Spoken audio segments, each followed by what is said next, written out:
اعوذ باللہ من الشیطان الرجیم بسم اللہ الرحمن الرحیم۔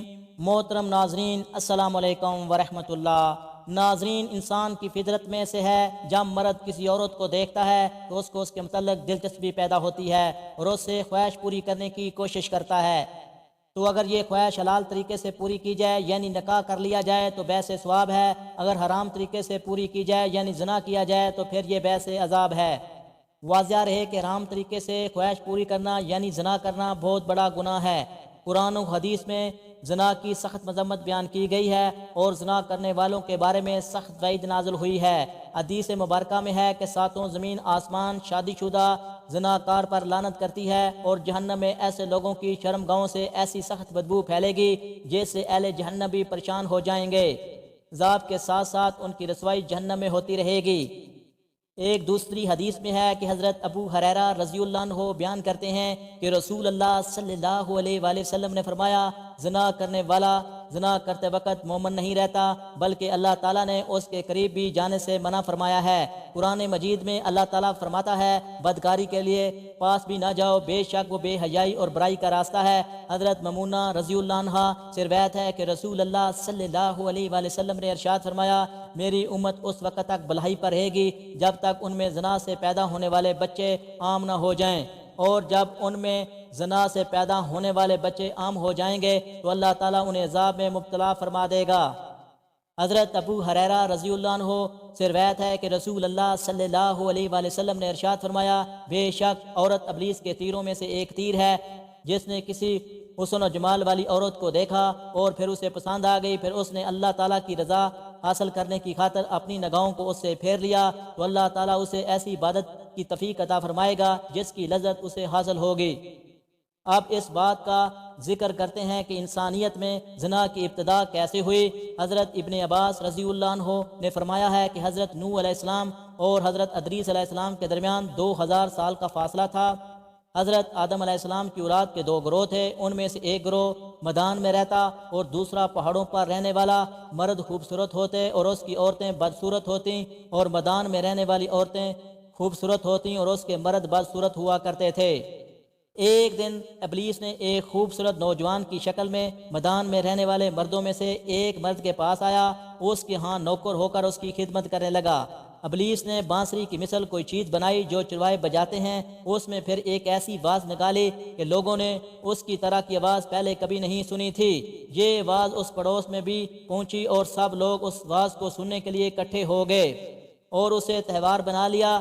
اس آواز کو سننے کے لیے سال میں ایک دفعہ لوگ جمع ہو جاتے اور عورتیں مردوں کے لیے اور مرد عورتوں کے لیے سمرنے لگے۔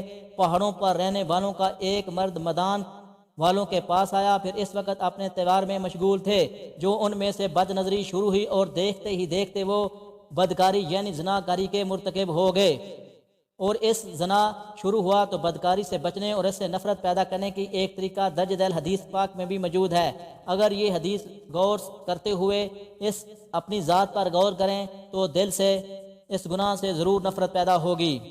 حضرت ابو حمامہ رضی اللہ عنہ سے مروی ہے کہ ایک نوجوان نبی کریم صلی اللہ علیہ وآلہ وسلم کی خدمت میں حاضر ہوا اور کہنے لگا، یا رسول اللہ، مجھے زنا کرنے کی اجازت دے دیجئے۔ لوگوں نے اس کی طرف متوجہ ہو کر اسے ڈانٹنے لگے اور اسے پیچھے ہٹانے لگے، لیکن نبی کریم صلی اللہ علیہ وسلم نے فرمایا، اس کو میرے قریب آنے دو۔ پھر وہ نبی کریم صلی اللہ علیہ وآلہ وسلم کے قریب جا کر بیٹھ گیا۔ نبی کریم صلی اللہ علیہ وآلہ وسلم نے اسے پوچھا، کیا تم اپنی والدہ کے حق میں بدکاری کو پسند کرو گے؟ اس نے کہا، اللہ کی قسم کبھی نہیں۔ نبی کریم صلی اللہ علیہ وآلہ وسلم نے فرمایا، لوگ بھی اسے اپنی ماں کے لیے پسند نہیں کرتے۔ پھر پوچھا، کیا تم اپنی بیٹی کے حق میں بدکاری کو پسند کرو گے؟ اس نے کہا، اللہ کی قسم کبھی پسند نہیں کروں گا۔ نبی کریم صلی اللہ علیہ وآلہ وسلم نے فرمایا، لوگ بھی اسی طرح اسے اپنی بیٹی کے لیے پسند نہیں کرتے۔ پھر پوچھا، کیا تم اپنی بہن کے حق میں بدکاری کو پسند کرو گے؟ اس نے کہا، اللہ کی قسم کبھی پسند نہیں کروں گا۔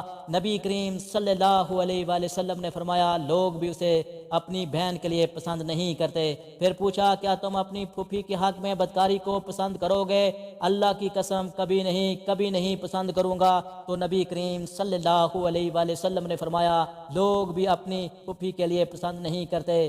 پھر پوچھا کیا تم اپنی خالہ کے حق میں بدکاری کو پسند کرو گے؟ اس نے کہا اللہ کی قسم کبھی نہیں پسند کروں گا۔ نبی کریم صلی اللہ علیہ وآلہ وسلم نے فرمایا لوگ بھی اسے اپنی خالہ کے لیے پسند نہیں کرتے۔ پھر نبی کریم صلی اللہ علیہ وآلہ وسلم نے اپنے دستہ مبارک اس کے جسم پر رکھا اور اس کے لیے دعا کی ہے اللہ اس کے گناہ معاف فرما، اس کے دل کو پاک فرما، اس کی شرمگاہ کی حفاظت فرما۔ راوی کہتے ہیں اس کے بعد اس نوجوان نے کبھی کسی کی طرف توجہ ہی نہیں کی۔ اس کے علاوہ حدیث میں آیا ہے کہ معراج کی شب آپ صلی اللہ علیہ وآلہ وسلم کو زناکاروں کے ہولناک عذاب دکھایا گیا۔ تندور کی طرح ایک گھڑا تھا جس کا منہ تنگ ہے اور اندر سے کشادہ، اس میں برنا عورتیں اور مرد موجود ہیں اور آگ بھی اس میں جل رہی ہے۔ جب یہ لوگ تندور کے کناروں کے قریب جاتے تو وہاں وہ لوگ اوپر اٹھ جاتے اور باہر نکلنے کے قریب جاتے تو جب لوگ نیچے ہوتے تو یعنی آگ تھوڑی کم ہو جاتی تو پھر یہ سب لوگ تندور کے اندر ہو جاتے۔ اللہ رب العزت سے دعا ہے کہ اللہ تعالی ہمیں ان گناہوں سے بچنے کی توفیق عطا فرمائے۔ اللہ تعالی ہمیں جہنم کے عذاب سے بچائے، جہنم کی آگ سے بچائے۔ آمین ثم آمین۔